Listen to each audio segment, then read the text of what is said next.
Hello दोस्तों, स्वागत है आप सभी लोगों का राजस्थान एकेडमी पर। मैं प्रवीण सिंह आप सभी लोगों के साथ में। जैसा कि आप सभी लोग जानते हैं, लगातार लैब असिस्टेंट यानी प्रयोगशाला सहायक भर्ती प्रतियोगी परीक्षा के लिए फिजिक्स की क्लासेस लेकर के आ रहा हूं और हम लगातार जुड़े हुए हैं।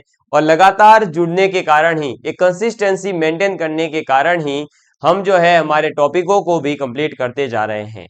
हमने क्लास 12th के जो 6 टॉपिक दे रखे हैं उसमें से 2 टॉपिक कंप्लीट कर लिए हैं और तीसरा टॉपिक अपन ऑप्टिक्स यानी प्रकाशिकी को शुरू कर चुके थे, जिसके अंदर हमने सूक्ष्मदर्शी माइक्रोस्कोप जो है उसको पढ़ लिया है। माइक्रोस्कोप क्या होता है, कैसे बनता है, कैसा दिखता है, इसके बारे में अपन ने बात कर ली है और वो कंप्लीट हो चुका है। ठीक है, आज के इस लेक्चर में अपन बात करेंगे दूरदर्शी की।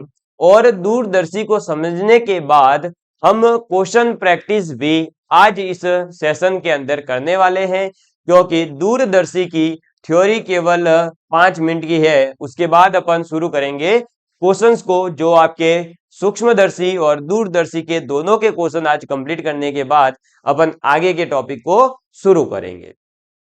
आज की क्लास नंबर है अपनी 24। ठीक है, इससे पहले जो है अपनी 23 क्लासेस हो चुकी है टोटल क्लासेस। ठीक है, जो हमारे YouTube चैनल पर प्लेलिस्ट के अंदर कंप्लीटली अवेलेबल है, आप आसानी से जाकर के देख सकते हो। ठीक, चलिए अब जल्दी से आप सभी लोग जो है अपनी कॉपी पेन किताब सब निकाल करके आ जाइए और लिखना स्टार्ट करेंगे। और हम बात करेंगे सबसे पहले आज किसके बारे में, तो आज हम बात करेंगे दूरदर्शी के बारे में। ठीक है, हेडिंग डालिएगा दूरदर्शी। दूरदर्शी को इंग्लिश में कहेंगे टेलीस्कोप, यानी कि जो दूर का देखने वाला है उसके बारे में अपन बात करेंगे। सूक्ष्मदर्शी था जो छोटी से छोटी चीज को देख सकता था और वो हमें बड़ी बना करके दिखाता था। टेलीस्कोप जो है दूर से दूर की वस्तुओं को हमारे पास ला करके दिखाएगा, दूरबीन की तरह ये होता है एक तरह से। ठीक, अब यह जो है दूरदर्शी वो 2 प्रकार के होते हैं। कितने प्रकार के होते हैं? 2 प्रकार के होते हैं। पहला आपके आ जाता है, वो होता है खगोलीय अपवर्तक दूरदर्शी। कौन सा आ जाता है? खगोलीय खगोलीय अपवर्तक खगोलीय अपवर्तक दूरदर्शी। ठीक है, और खगोलीय अपवर्तक दूरदर्शी के बाद में दूसरा जो आपके दूरदर्शी आता है वो आ जाता है परावर्तक दूरदर्शी। परावर्तक दूरदर्शी। ठीक, ये 2 होते हैं। हमें कोई इनके बारे में ज्यादा डिटेल में पढ़ने की जरूरत नहीं है। हमें तो केवल और केवल दूरदर्शी की जो आवर्धन क्षमता है, मैग्नीफाइंग पावर है और इसकी लंबाई से रिलेटेड जो क्वेश्चन आता है बस वो ही करना है, उससे ज्यादा हमें इसको नहीं पढ़ना है। और परावर्तक दूरदर्शी तो आपको केवल नाम याद रखना है कि होता है, बाकी इसके बारे में बिल्कुल कुछ नहीं पढ़ना, क्योंकि ऑब्जेक्टिव क्वेश्चन आने वाले हैं आपके। कोई प्रैक्टिकल क्वेश्चन नहीं आ रहे या कोई प्रैक्टिकल नहीं करवाने वाला आपसे कि आप परावर्तक जो दूरदर्शी है उसके बारे में पूरा प्रैक्टिकल मॉडल तैयार करके बताइए। यहां अपने क्वेश्चन आने वाले हैं तो अपने को तो क्वेश्चन करना सीखना है। ठीक है, तो आप लिखेंगे खगोलीय खगोलीय अपवर्तक खगोलीय अपवर्तक दूरदर्शी। ठीक, चलो खगोलीय अपवर्तक दूरदर्शी के बारे में अपन बात करते हैं। तो इसके अंदर लिखेंगे कि इसमें क्या होता है बेसिकली, इसमें 2 समाक्ष यानी कि समान अक्ष वाले समाक्ष अवर्णक उत्तल लेंस। कैसे? अवर्णक, बिना रंग वाले अवर्णक उत्तल लेंस, अवर्णक उत्तल लेंस होते हैं। ठीक है, समान अक्ष वाले दो अवर्णक उत्तल लेंस होते हैं और जिनके, ये छोटे मोटे क्वेश्चन जिनमें बन सकते हैं, जिनके मुख्य अक्ष समपाती समपाती होते हैं। बस इतना सा ही आपको याद रखना है, ज्यादा आपको कुछ भी इसके अंदर याद नहीं रखना है। अब इसके मैग्नीफाइंग पावर और लंबाई को बता देता हूं और इसके बाद इसका जो खगोलीय अपवर्तक दूरदर्शी कैसा दिखता है वो मैं बता दूंगा डायग्राम। ठीक है, तो इसकी मैग्नीफाइंग पावर एम से रिप्रेजेंट करते हैं, ये मैंने आपको लास्ट क्लास में बता दिया है। एम इज इक्वल टू होता है माइनस एफ अपॉन में माइनस आपका एफ ई। ठीक है, एम इज इक्वल टू होता है एफ ओ अपॉन में एफ ई। एफ ओ का मतलब है अभिदृश्यक लेंस का फोकल लेंथ यानी फोकस दूरी, और एफ ई का मतलब है नेत्रिका लेंस के फोकस दूरी की बात कर रहा है। ठीक है, एफ का मतलब आप समझते हैं ना, फोकल लेंथ, ओ मतलब ऑब्जेक्टिव, ई मतलब आई पीस, ऑब्जेक्टिव मतलब अभिदृश्यक लेंस, और ई आई पीस मतलब नेत्रिका लेंस। ठीक है, इसमें दो प्रकार के लेंस होते हैं, बता ही दिया, ये तो सब सूक्ष्मदर्शी की कॉपी चल रहा है और कुछ भी नहीं है। आंखों के पास में आने वाला जो लेंस होगा उसे नेत्रिका लेंस कहते हैं, वस्तु के पास में आने वाला जो लेंस होगा उसे अपन क्या कहेंगे, अभिदृश्यक लेंस कहेंगे, और मैग्नीफाइंग पावर होगी माइनस एफ ओ अपॉन में एफ ई। और बात करते हैं अब लंबाई की, किसकी बात करते हैं, लंबाई की। लंबाई यानी लेंथ एल, तो जो लंबाई होगी वो कितनी होगी, तो खगोलीय अपवर्तक दूरदर्शी की जो लंबाई होगी वो होगी F O plus F E. कितनी होगी, F O plus F E. समझ में आ गई बात, क्लियर है आप सभी लोगों को। मुझे उम्मीद है कि आप लोगों को ये चीज समझ में आ गई होगी, किसी भी प्रकार की कोई समस्या नहीं होगी। ठीक है, खगोलीय अपवर्तक दूरदर्शी कैसा दिखता है वो मैं आपको अभी डायग्राम दिखा रहा हूं। बस इसके अलावा आपको बस इतना सा दूरदर्शी में याद है तो आपका क्वेश्चन बाहर नहीं जाएगा, आप आसानी से क्वेश्चन कर पाओगे, कहीं समस्या नहीं आएगी, बिल्कुल डरने की जरूरत नहीं है। ठीक है, चलिए इसको नोट डाउन कर लीजिए, फिर मैं इसका डायग्राम दिखा देता हूं आपको। तो आप सभी लोग इसको नोट डाउन कर चुके होंगे, आगे बढ़ता हूं मैं। ये रहा खगोलीय अपवर्तक दूरदर्शी का डायग्राम, या अपन ये कह सकते हैं खगोलीय अपवर्तक दूरदर्शी का जो आपका सिस्टम है, मतलब ये किस प्रकार से खगोलीय अपवर्तक दूरदर्शी तैयार होगा। इसके अंदर देख लीजिए, ये रहा आपका क्या, ऑब्जेक्टिव लेंस। ये क्या है, ये है आपका अभिदृश्यक लेंस। ठीक है, इंग्लिश में ही लिख रहा हूं ऑब्जेक्टिव लेंस। और जो आपकी ये वाला डायग्राम दिख रहा है ना इधर, ये है आंख, है ना, आंख, जहां से आंख का मतलब है देखने वाला बेसिकली, क्लियर। और ये रहा आपका लेंस कौन सा, आई पीस लेंस। ठीक, समझ में आ गई बात, ये है आई पीस लेंस, नेत्रिका लेंस, ये है अभिदृश्यक लेंस यानी ऑब्जेक्टिव लेंस, क्लियर। और इसके अंदर ये रही आपकी ऑब्जेक्ट यानी वस्तु, इस वस्तु का प्रतिबिंब बनता है, ये रहा प्रतिबिंब। फिर यह प्रतिबिंब, यह जो प्रतिबिंब है इस लेंस के लिए एज ए ऑब्जेक्ट यानी एक वस्तु के रूप में काम करता है, और इस प्रतिबिंब का एक और प्रतिबिंब बनता है और वो होता है फाइनल प्रतिबिंब, ये रहा। ठीक है, ये है आपका अंतिम प्रतिबिंब, अंतिम इमेज। ठीक है, इमेज यानी प्रतिबिंब, प्रतिबिंब को इंग्लिश में इमेज कहा जाता है, क्लियर। तो आपको समझ में आ गया होगा कि आपके दूरदर्शी हो चाहे सूक्ष्मदर्शी हो एक जैसे ही हैं, बस इसमें जो है लेंसों की व्यवस्थाएं इस प्रकार से की जाती है कि एक दूरदर्शी के रूप में काम करे और एक आपका किसके रूप में काम करता है, तो आपके सूक्ष्मदर्शी के रूप में काम करता है। ठीक है, इसकी मैग्नीफाइंग पावर जो -FO/FE होती है वो याद रखना। लेंथ कितनी होती है, तो इस लेंस की फोकस दूरी और इस लेंस की फोकस दूरी का जो योग है वही इसकी लेंथ होती है, ये आपको याद रखना है। बस यही आपसे क्वेश्चन पूछे जाते हैं और बाकी इसमें किस टाइप के क्वेश्चन बन सकते हैं वो अपन अभी आगे क्वेश्चन कर रहे हैं, तो आपको पता चल जाएगा कि सूक्ष्मदर्शी और दूरदर्शी से किस प्रकार के क्वेश्चन आते हैं। पीवाईक्यूज भी आप देख सकते हैं, तो आप लोगों को एक अंडरस्टैंडिंग बन जाएगी कि किस चैप्टर से किस प्रकार के क्वेश्चन आते हैं। अब पीवाईक्यूज वगैरह आपको सब कुछ करने हैं तो हमारे ऐप पर राजस्थान एकेडमी सिरोही पर लैब असिस्टेंट के फिजिक्स का कोर्स कंप्लीट अवेलेबल है मात्र 199 रुपीज में। ठीक है, तो आप वहां पर देख सकते हैं। ठीक, चलो ये रहा अपना पहला क्वेश्चन। आप देखिएगा क्या कहता है ये क्वेश्चन, आपको अच्छे से समझ में आ जाएगा।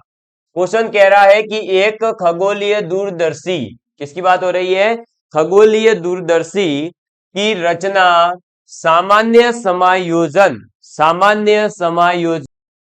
तो सामान्य समायोजन में आवर्धन क्षमता 50 के लिए जानी है। ठीक है, तो एक खगोलीय दूरदर्शी की रचना करनी है जो सामान्य समायोजन में हो। सामान्य समायोजन का मतलब होता है कि एक जो नॉर्मली दूरदर्शी बनाने ना उसी प्रकार का, कोई विशिष्ट प्रकार की या स्पेशल कोई उसके अंदर कंडीशन नहीं रखनी है।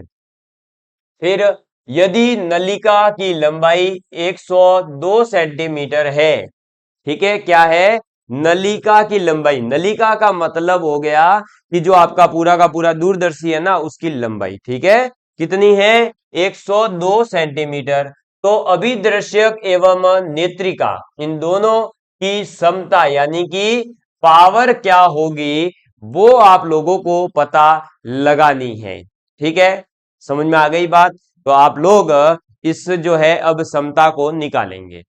अब थोड़ा सा यहां पर बता दूं कि पावर आपके सिलेबस में नहीं है, लेंसों की पावर कैसे निकाली जाती है वो, लेकिन फिर भी पावर का फॉर्मूला जो है थोड़ा सा याद रहेगा तो बेनिफिट होगा, इसीलिए ये क्वेश्चन करवाया है। बाकी ये क्वेश्चन आप वैसे अगर एग्जाम में आ गया तो हो सकता है कि इसको आउट ऑफ द सिलेबस गिना जाए और हटा दिया जाए। ठीक है, पर फिर भी अपन तो सीख लेते हैं, थोड़ा सा एडवांस नॉलेज रहेगा तो बेनिफिट रहता है कहीं ना कहीं, इसलिए। ठीक है, देखिएगा पहले कॉन्सेप्ट समझते हैं।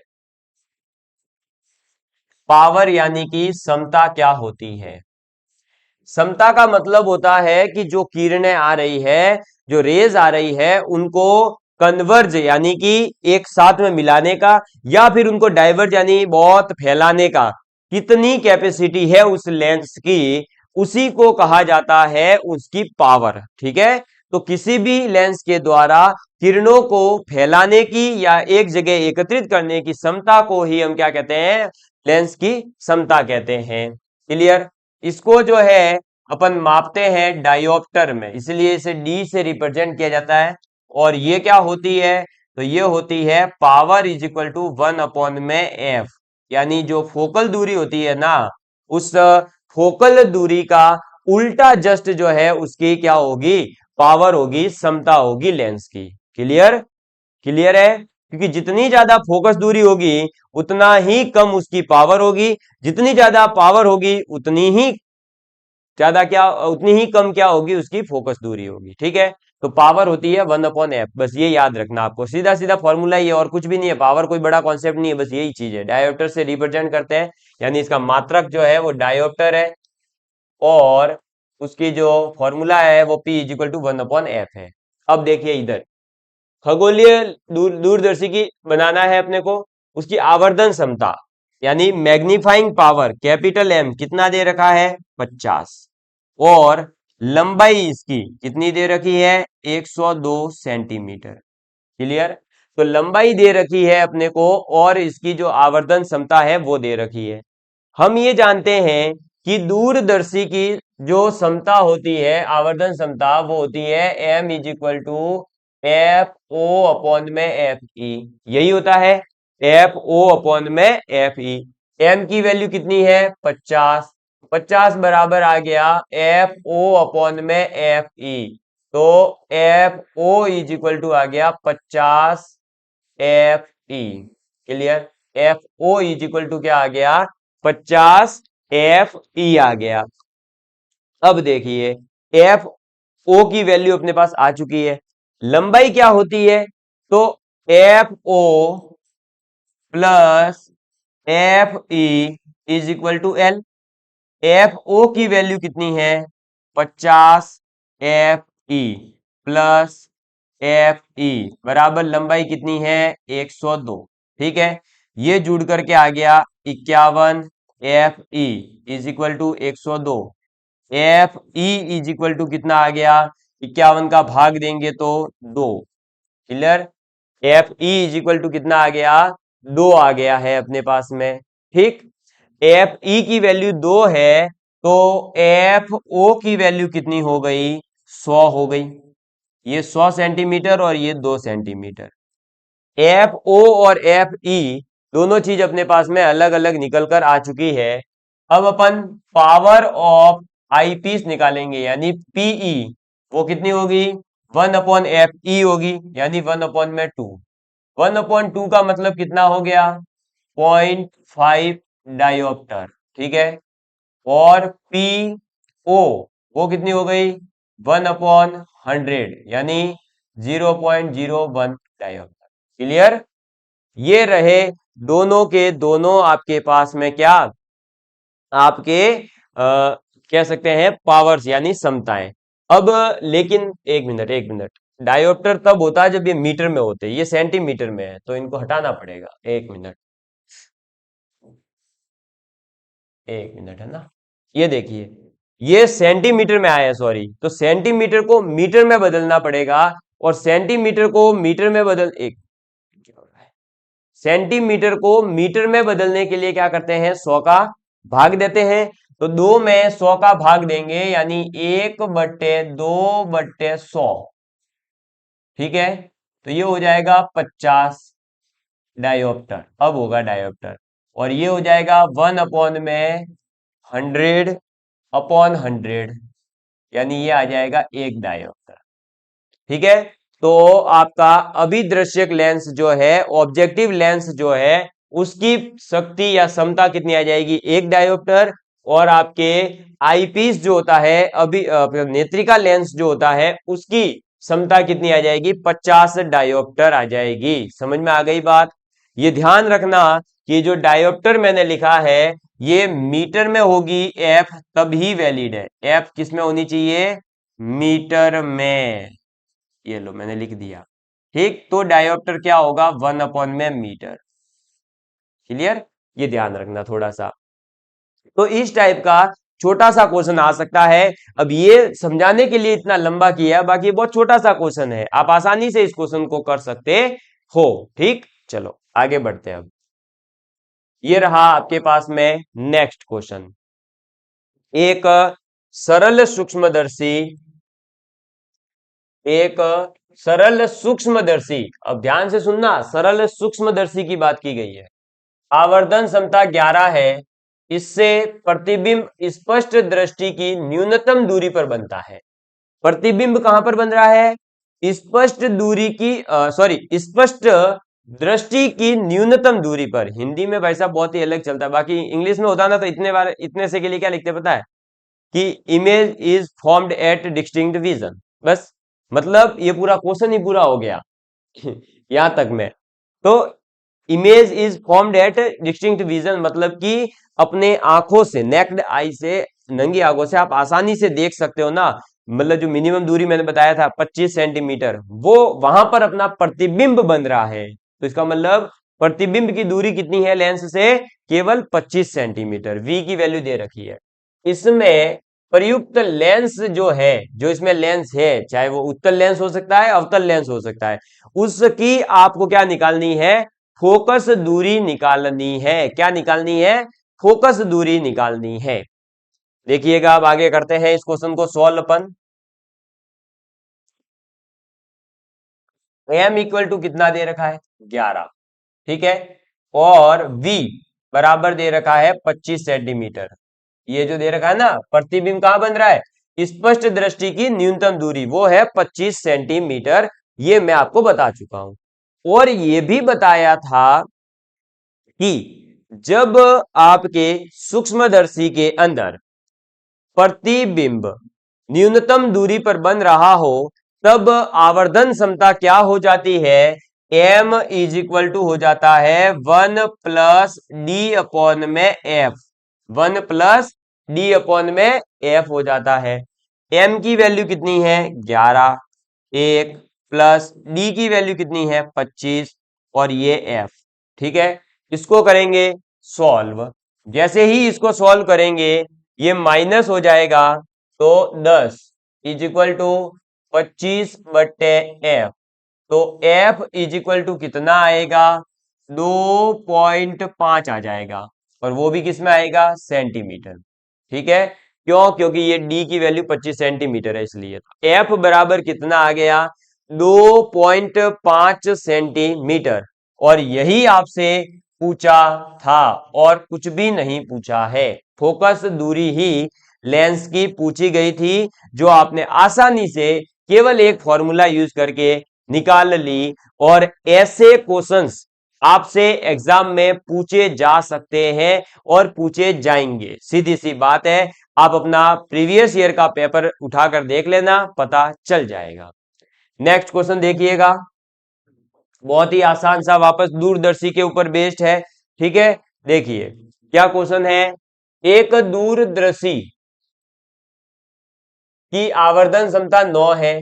ठीक है, और जब इसे समांतर किरणों के लिए समायोजित किया जाता है, यानी कि इसको समायोजित किया जा रहा है, एडजस्ट किया जा रहा है, जो पैरेलल रेज आ रही है, समांतर किरणें आ रही है उनके लिए, तब नेत्रिका और अभिदृश्यक के बीच की दूरी 25 सेंटीमीटर है।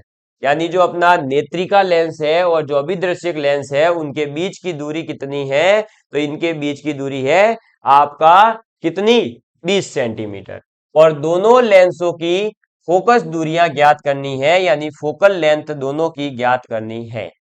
अब सबसे पहले हम क्या देखेंगे, मैग्नीफाइंग पावर कितनी दे रखी है, आवर्धन क्षमता 9। ठीक है, दूसरा इसने बोला है कि अभिदृश्यक लेंस और आपका जो नेत्रिका लेंस है, इन दोनों के बीच की दूरी देख लो कितनी है, 20 सेंटीमीटर। और इनके बीच की दूरी 20 सेंटीमीटर है, इसका मतलब क्या हुआ पता है, ये लेंथ ही कितनी हो गई टोटल इनकी दोनों की, अरे भाई लेंथ ही कितनी हो जाएगी, 20 सेंटीमीटर। क्लियर, अरे भाई इसमें होता ही लेंसों का एडजस्टमेंट है, दोनों लेंस आ गए तो बस दोनों लेंस के बीच की दूरी को ही तो क्या कहते हैं अपन, अरे क्या कहते हैं, दूरदर्शी की लंबाई कहते हैं।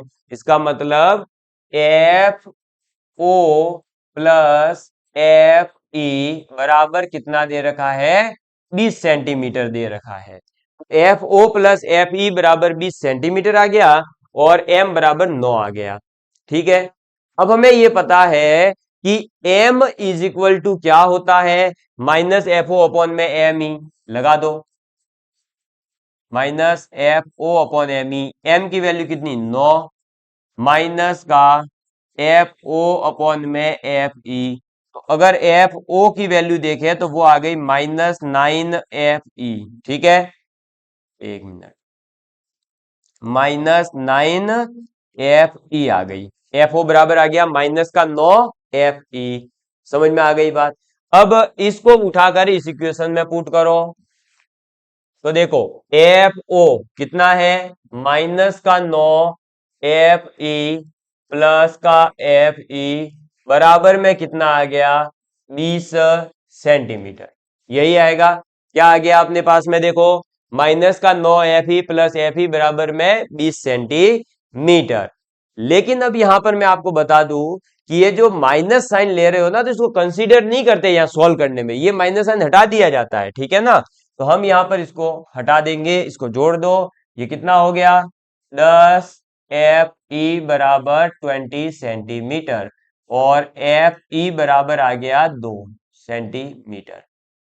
एफ ई बराबर जैसे ही 2 सेंटीमीटर आया तो एफ ओ बराबर कितना आ जाएगा 18 सेंटीमीटर। जब total F O plus F E 20 है, एक 2 है तो दूसरा 18 सेंटीमीटर ही तो होगा। और ऐसे क्वेश्चन आपसे लैब असिस्टेंट के एग्जाम में ही नहीं बल्कि सेकंड ग्रेड जैसे एग्जाम में आपके जो आईआईटी जेई का मेंस वाला एग्जाम होता है, जो मैं क्वालिफाइड हूं, आप लोगों को बताया हुआ है, नीट के अंदर भी इस प्रकार के क्वेश्चन पूछे गए हैं। ये सब क्वेश्चंस का आधार वहीं से लिया जा रहा है, तो इसलिए इनको जो है नोट डाउन अच्छे से करें और इनको अच्छे से समझे भी। केवल और केवल जो है ये नहीं सोचे कि बस अपने तो जो है टिपा टापी करके सर ने बता दिया और बस हो गया। नहीं भाई, इससे सिलेक्शन नहीं होगा, आपको खुद को भी सीखना होगा। ठीक है, इसीलिए अब लास्ट में आप लोगों को बता दूं कि यहां पर सूक्ष्मदर्शी और दूरदर्शी दोनों के दोनों आपके सिलेबस में दे रखे थे और स्टार्टिंग में यही दे रखे थे, इनको मैंने करवा दिया है कंप्लीट। अब मैं आप लोगों को नेक्स्ट क्लास में बहुत ही ज्यादा इंपॉर्टेंट और पूरी की पूरी फिजिक्स में अगर कोई अभी जो आपके 10 टॉपिक है लैब असिस्टेंट में, उसमें टफ टॉपिक थोड़ा सा भी माना जाता है तो वो है प्रकाश का व्यतिकरण, इंटरफेरेंस ऑफ लाइट। और जिसको समझना तो थोड़ा सा डिफिकल्ट है, लेकिन जो क्वेश्चन आते हैं बहुत ही आसान आते हैं, आप आसानी से समझ सकते हो। अगर थोड़ा सा भी ध्यान देंगे आप क्वेश्चन कर जाएंगे। तो उसको अपन शुरू करेंगे अगली क्लास में, और मजेदार जो है एकदम मतलब नॉर्मल क्लास बना करके आपको पढ़ाया जाएगा, मजे के साथ में सिखाया जाएगा। चलिए, तो अब मिलेंगे अगली क्लास में, तब तक के लिए बाय बाय मेरे प्यारे प्यारे दोस्तों, और love you all of you. Please take care and please share with your friends. जय हिंद, जय भारत।